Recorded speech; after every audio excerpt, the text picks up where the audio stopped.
Bonjour à toutes et à tous et bienvenue dans le tout premier numéro de Rendez-vous Santé, votre rendez-vous hebdomadaire pour mieux comprendre, protéger et prendre soin de votre santé. Aujourd'hui, nous lançons cette série avec un thème particulièrement important pour tous les hommes et leurs familles, la santé masculine dans le cadre de la campagne mondiale Novembre Bleu. Cette initiative internationale, connue sous le nom de Movember, a été lancée en 2003 en Australie. Son objectif était de mobiliser les hommes autour de leur santé, en particulier sur le cancer de la prostate et les maladies masculines silencieuses, et de lever les fonds pour la recherche et la prévention. Rapidement, cette campagne a pris une dimension mondiale et chaque année, au mois de novembre, les médias, associations, centres de santé et individus à travers le monde se mobilisent pour sensibiliser, informer et encourager le dépistage précoce.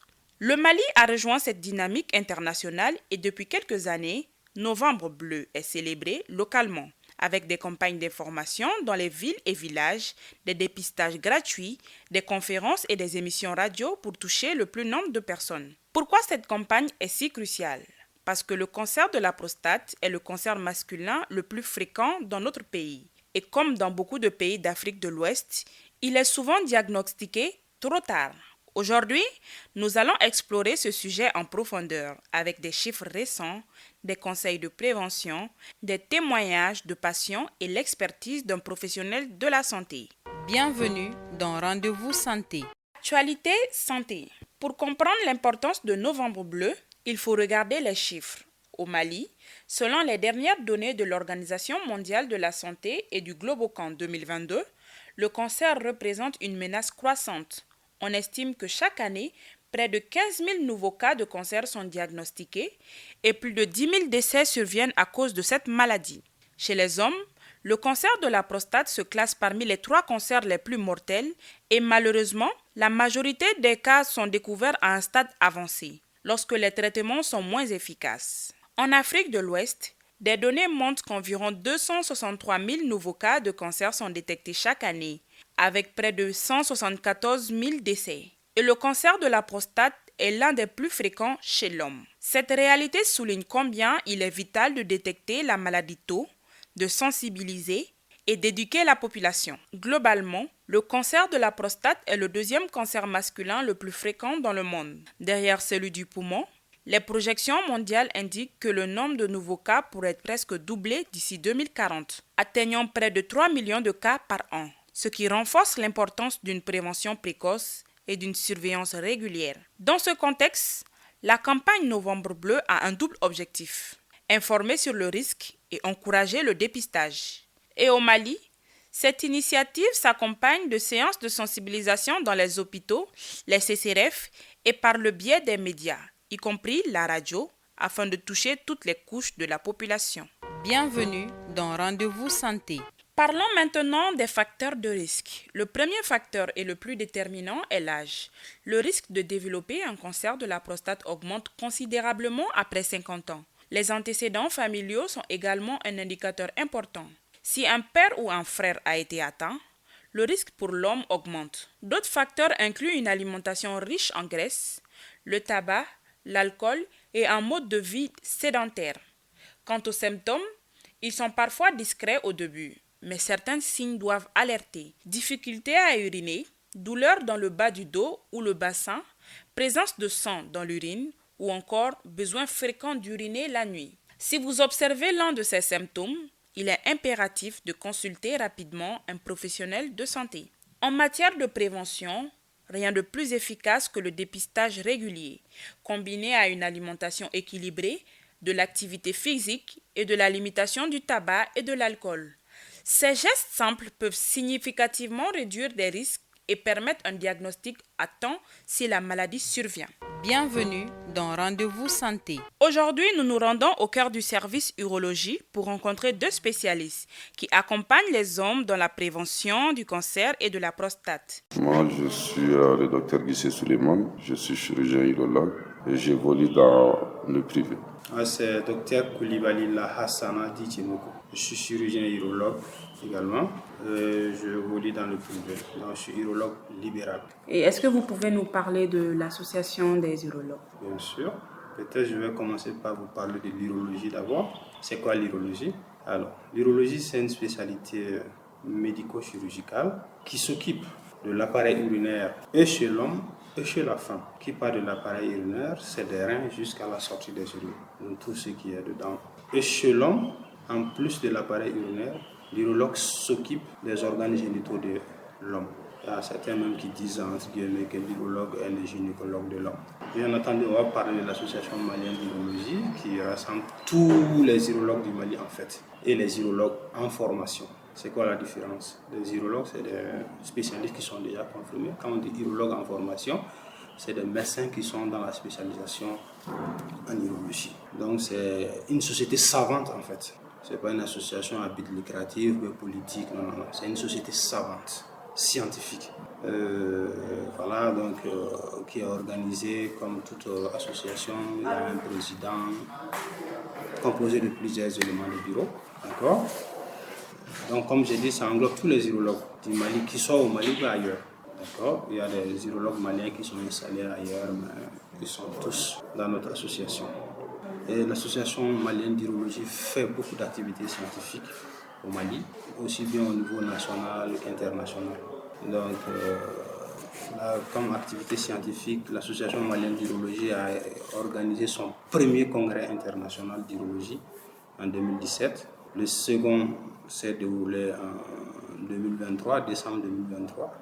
Et le prochain congrès, c'est la semaine prochaine. Et maintenant, pour aller, après avoir reçu les informations sur c'est quoi le métier de l'urologie, pouvez-vous nous dire qu'est-ce que le cancer de la prostate? Le cancer de la prostate, avant de parler du cancer de la prostate, moi j'aimerais au moins expliquer qu'est-ce que c'est que la prostate d'abord. Donc la prostate, c'est un organe masculin. C'est purement masculin, donc ça n'existe que chez l'homme. Et cet organe est situé au niveau du carrefour urogénital chez l'homme, donc qui joue un rôle très important, non seulement dans la régulation du passage des voies urinaires et des voies génitales.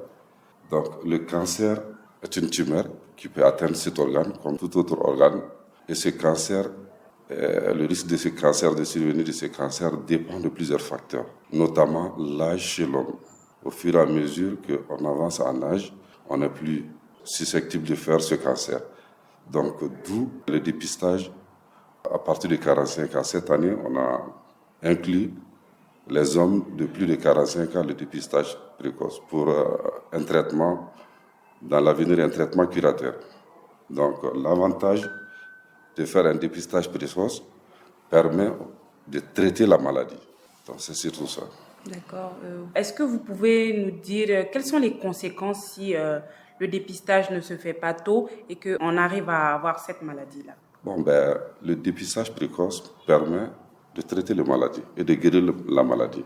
Donc, le fait qu'on ne dépiste pas tôt la maladie, cela veut dire que dans notre contexte ici, les malades qui viennent avec un cancer de la prostate viennent dans un stade un peu avancé. Et malheureusement, ceux-là qui viennent à un stade avancé, on ne peut pas donner un traitement pour guérir cette maladie.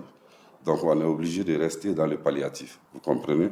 Donc, l'intérêt du dépistage, c'est de donner un traitement pour guérir la maladie. Quel examen vous recommandez après avoir découvert la maladie? Avant de répondre à cette question, je vais un peu rebondir, compléter ce que mon collègue a dit par rapport aux conséquences du cancer de la prostate. Comme il l'a dit, les gens confondent les choses. Dans la ville, on entend les gens dire que ah oui, mon Dieu a la prostate. Alors que tout le monde a la prostate, tous les hommes ont la prostate. Depuis la naissance, on a la prostate. C'est un organe, comme il l'a dit, c'est purement masculin, qui se situe en bas de la vessie. La vessie, c'est le réservoir qui contient les urines, le temps d'aller uriner. Parce que les reins vont produire les urines 24 heures sur 24. Et les urines sont stockées dans un réservoir qu'on appelle la vessie. Et en dessous de cette vessie existe la prostate. Donc, pourquoi on dit que c'est le carrefour urogénital? Parce que le tuyau qui amène les urines dehors passe à l'intérieur de la prostate. Et en plus de ça, quand on fait le rapport sexuel, lors de l'éjaculation, les tuyaux par lesquels le sperme sort pour aller dehors sont situés à l'intérieur de la prostate. Donc c'est vraiment un carrefour urogénital et c'est un organe très très utile dans la vie de l'homme. Donc chercher à dépister un cancer de cet organe, c'est vraiment important, vu l'importance même de l'organe en question. D'accord? Maintenant, cette prostate peut être atteinte par plusieurs pathologies, y compris le cancer.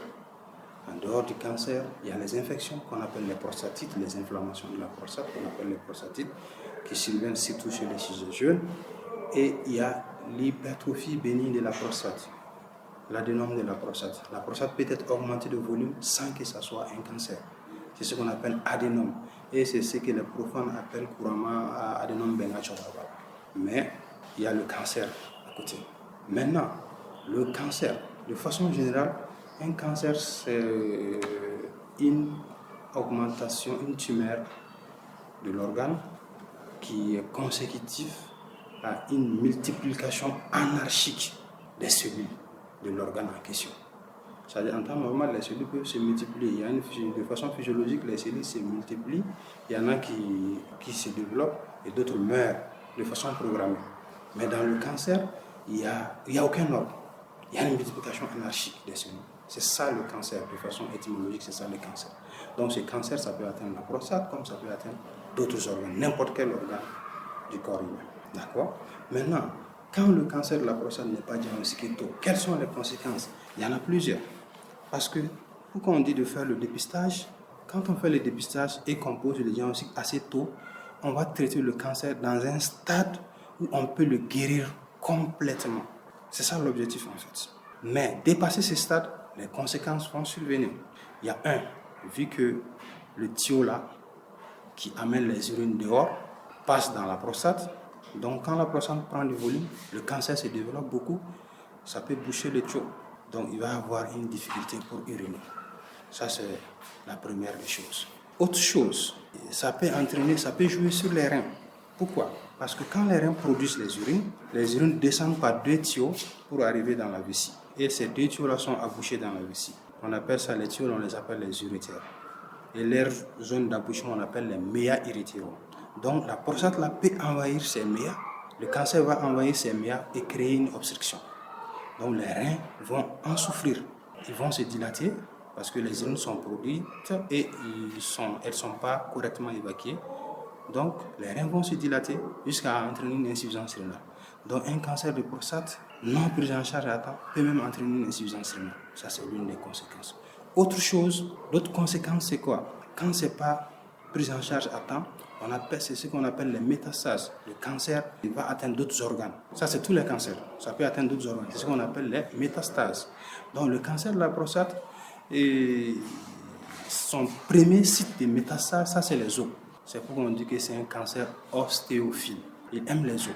Il aime se métastaser au niveau des os. Donc ça peut se métastaser au niveau des os du rachis, du bassin, même les poumons, le foie, tout peut être atteint par le cancer de la prostate. Donc quand ça atteint les os, il peut y avoir des douleurs au niveau du dos. En plus des douleurs, ça peut même entraîner une paralysie des 2 membres inférieurs chez certains patients. Donc tout ça, c'est les conséquences d'un cancer de prostate pris en charge en retard. Maintenant, le dépistage. Le dépistage, c'est l'arme le plus efficace de lutte contre le cancer de la prostate. Pourquoi? Le dépistage, ce n'est pas pour éviter le cancer de la prostate, mais c'est pour le diagnostiquer dans un stade où on peut le guérir. C'est ça l'avantage du dépistage. Parce que le cancer de la prostate peut évoluer à bas prix pendant longtemps sans entraîner de signes. Donc, les facteurs de risque sont connus.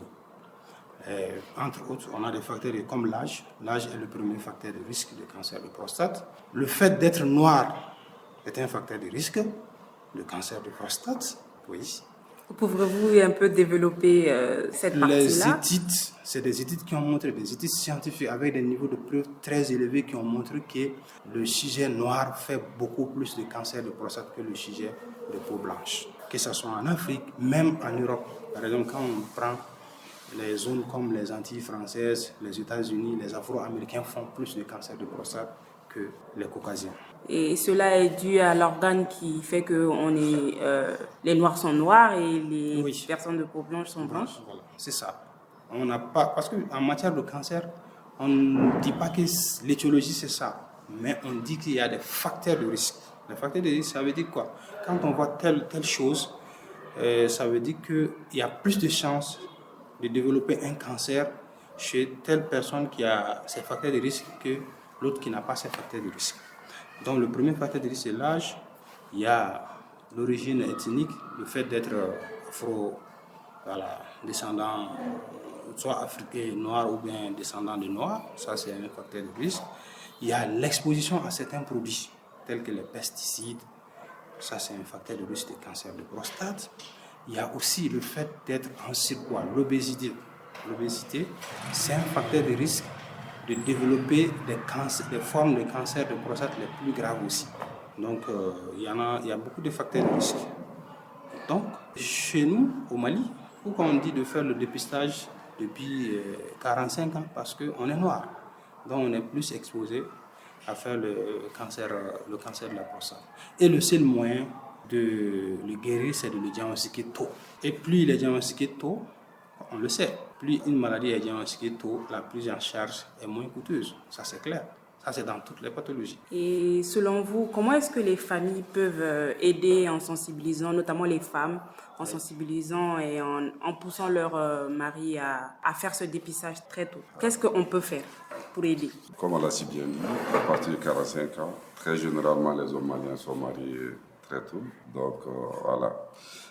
Malheureusement, il n'y a pas de signe externe de ce cancer en tout début. Donc, ce n'est qu'à travers la communication, la sensibilisation, surtout ceux-là qui commencent à manifester un syndrome du bas appareil urinaire, c'est-à-dire qui ont un problème urinaire récurrent, surtout beaucoup de levées nocturnes pour aller pisser. Ça veut dire déjà que, voilà, comme il a si bien dit, la prostate a un niveau où l'urètre traverse carrément cette prostate à sa partie initiale. Donc, quand la prostate commence à prendre du volume, ça peut pincer un peu l'urètre et éviter une vidage complète de cette vessie. Et donc, par la même occasion, provoquer une pollacurie, c'est-à-dire une fréquence élevée de miction. Donc, dès l'apparition de ces signes, peut-être, ça veut dire que voilà, l'organe a pris du volume. Quand ça prend du volume, ça peut aller dans les deux sens. Ce n'est pas forcément un cancer de la prostate, mais voilà, donc quand les premiers symptômes commencent à apparaître, mieux vaut aller voir un urologue pour poser un bon diagnostic. Comme il a si bien dit, ça peut être non seulement une prostatite, une infection de la prostate, ça peut être un début d'adénome de la prostate, ça peut être un cancer aussi de la prostate. Donc c'est comme ça qu'on peut poser le diagnostic de façon précoce. Et les recommandations sont claires là-dessus. Tout homme à partir de 45 ans est amené à faire une consultation urologique. Et pendant cette consultation, un toucher rectal est très important. Et le toucher rectal permet de savoir la consistance, de connaître la consistance et de connaître le facteur, le contour de cette prostate. Et c'est ce qui peut donner une forte présomption de survenue du cancer de la prostate. Et ce toucher rectal est très souvent complété par un examen biologique. Il y a un marqueur spécifique de la prostate qu'on appelle le PSA. Il faut faire un petit prélèvement de sang pour doser ce PSA. Si le PSA est élevé, ça donne une forte chance de survenue du cancer de la prostate. Donc ça, ce sont des éléments biologiques et cliniques qui sont très souvent complétés par l'histologie. Si réellement le PSA est élevé et il y a un tiers suspect, on est obligé de faire un petit prélèvement de la prostate pour aller envoyer ça au niveau de l'anapathe. Et seul l'examen histologique permet de confirmer s'il y a un cancer ou pas. Pouvez-vous expliquer c'est quoi l'anapathe pour nos auditeurs qui ne savent pas? Comme il l'a si bien dit, une fois qu'il y a une forte présomption de cancer de prostate sur la base du toucher rectal et du dosage de PSA, on va faire ce qu'on appelle une biopsie de la prostate. Ça veut dire qu'on prélève des petits morceaux de la prostate, surtout les zones qui sont suspectes, on les prélève, on les conditionne dans du formol et il y a des médecins qui sont spécialisés dans ce qu'on appelle l'examen anatomopathologique. C'est-à-dire que ces médecins-là vont étudier les cellules qui sont dans la prostate. Est-ce que c'est des cellules physiologiquement normales, ou bien c'est des cellules de cancer, ou bien c'est des cellules de l'inflammation. Donc c'est ça la spécialité anatomopathologie. De façon raccourcie, nous on dit anapathe, mais sinon c'est anatomopathologie. C'est-à-dire ils étudient l'anatomie des cellules et des éventuelles pathologies au niveau de ces cellules. Donc c'est cet examen qui va nous permettre de confirmer l'existence réelle du cancer de la prostate. Les autres, c'est la suspicion. Maintenant, la confirmation, c'est l'examen anatomopathologique. D'accord, merci docteur. Je pense que nous avons été édifiés à travers vos deux explications. Nous arrivons au terme de cette interview-là. Pouvez-vous nous parler maintenant de ce qui est fait au Mali à propos de la campagne Novembre Bleu? Vous voulez parler précisément de cette année ou bien... Des années antérieures et cette année, évidemment. D'accord. Alors, comme on le dit, Novembre Bleu, c'est le mois de la santé masculine, c'est ça. En faisant référence à Octobre Bleu pour Octobre Rose pour les femmes. D'accord. Donc, Novembre Bleu, ce n'est pas seulement le cancer de la prostate, c'est la santé masculine en général. Donc, on préfère parler des cancers masculins en Novembre Bleu, c'est-à-dire le cancer de la prostate, le cancer des testicules, même le cancer de la verge, c'est-à-dire le cancer du pénis, ça existe. C'est vrai que c'est rare, mais ça existe. D'accord. Maintenant, concernant les activités qui sont menées au Mali pendant le mois de Novembre Bleu, surtout par l'association malienne d'urologie, il y a plusieurs volets. Il y a le volet, par exemple, scientifique, c'est-à-dire on organise des EPI, des enseignements post-universitaires, pour parler du cancer de la prostate, pour parler du cancer du testicule, des cancers masculins en général. On peut même être amené à parler de la sexualité. Par exemple, l'année passée, on a fait des émissions, on s'est beaucoup focalisé aussi sur l'infertilité masculine. Ça aussi, c'est un sujet vraiment très intéressant. C'est un sujet d'actualité. D'accord? Donc, en même temps, on fait des campagnes de dépistage du cancer de la prostate. D'accord? Même en dehors du Novembre Bleu, le dépistage du cancer de la prostate doit être continué, doit continuer. Parce que, normalement, comme mon collègue l'a dit, à partir de 45 ans, tout homme doit faire un tour chez son urologue une fois par an. Il vous fait un toucher rectal pour apprécier la prostate, c'est-à-dire le volume, la surface, est-ce qu'elle est lisse ou pas, les contours, est-ce que les contours sont réguliers, est-ce qu'il y a la présence des nodules.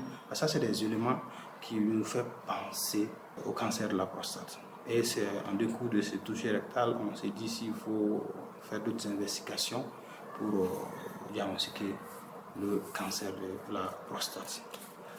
Donc voilà en quelque sorte les activités que nous menons pendant le mois de novembre bleu. On fait aussi il y a la distraction aussi, il n'y a pas que le travail, on fait du sport.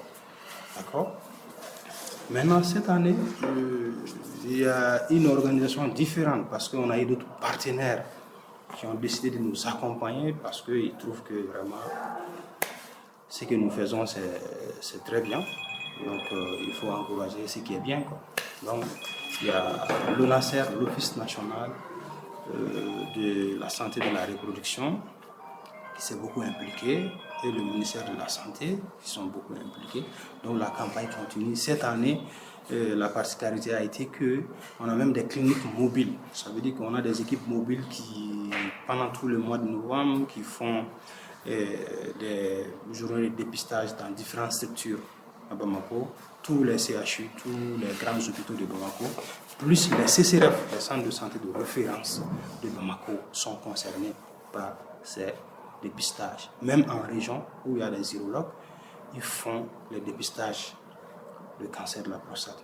Donc nous invitons les hommes à partir de 45 ans de sortir, aller voir les urologues, même s'ils n'ont pas de signes, pour aller dépister, se faire dépister pour le cancer de la prostate, comme on le dit à Banafuake. D'accord. Est-ce que vous avez parlé tantôt de conférences? Est-ce qu'il y a un lieu de conférence pour nos auditeurs s'ils veulent participer à ces différentes conférences pour en comprendre plus sur la maladie ou sur le novembre bleu même? Dans quel lieu ils pourront vous rejoindre pour participer à cela? Alors, les conférences sont organisées. En fonction de l'organisation, on désigne le lieu où on va faire les conférences et c'est très bien médiatisé avant le jour J des conférences.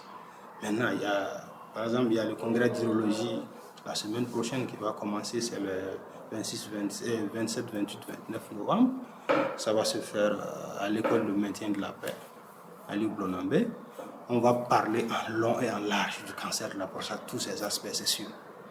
On va parler d'autres sujets, mais le cancer de la prostate, on va en parler en long et en large. Alors, merci, cher docteur, d'avoir bien voulu répondre à nos différentes questions. Est-ce que vous avez un message de fin pour nos auditeurs? Le message de fin, je vous remercie d'abord, Madame Camara, et puis en plus votre radio et tous nos auditeurs, de nous avoir accordé votre micro pour passer un message aussi important qui est le dépistage du cancer de la prostate.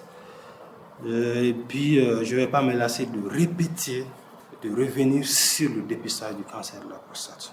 Les hommes à partir de 45 ans, sortez massivement pour aller se faire dépister. Les femmes, exhortez vos maris à partir de 45 ans d'aller voir les urologues pour faire le dépistage du cancer de la prostate. De façon générale, au Mali, bon, je ne sais pas, c'est culturel chez nous, tout ce qui concerne la sexualité, c'est un sujet tabou. Il faut qu'on dépasse ce stade, il faut qu'on en parle. Il faut qu'on en parle. Si on n'en parle pas, il n'y aura pas de solution. Donc les hommes, ne restez pas dans vos petits coins avec vos problèmes de prostate, problèmes de sexualité. Partez voir les urologues. Les urologues sont là pour ça. Aujourd'hui, pratiquement, rarement il y a des régions au Mali où il n'y a pas d'urologue. Bamako, il y a des urologues partout à Bamako, même dans les régions, il y a des urologues. Donc partez voir des urologues à partir de 45 ans, même avant 45 ans, s'il y a des problèmes concernant la sexualité, partez voir les urologues. S'il y a des problèmes concernant la fertilité, partez voir les urologues. Parce qu'il fut très longtemps, on pensait que tous les problèmes de fertilité sont liés à la femme, alors qu'il y a une part importante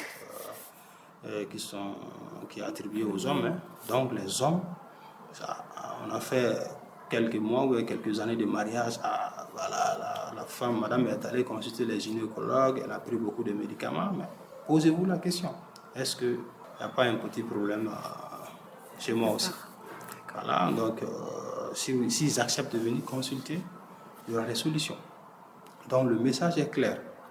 Dépistage à partir de 45 ans, le cancer de la prostate.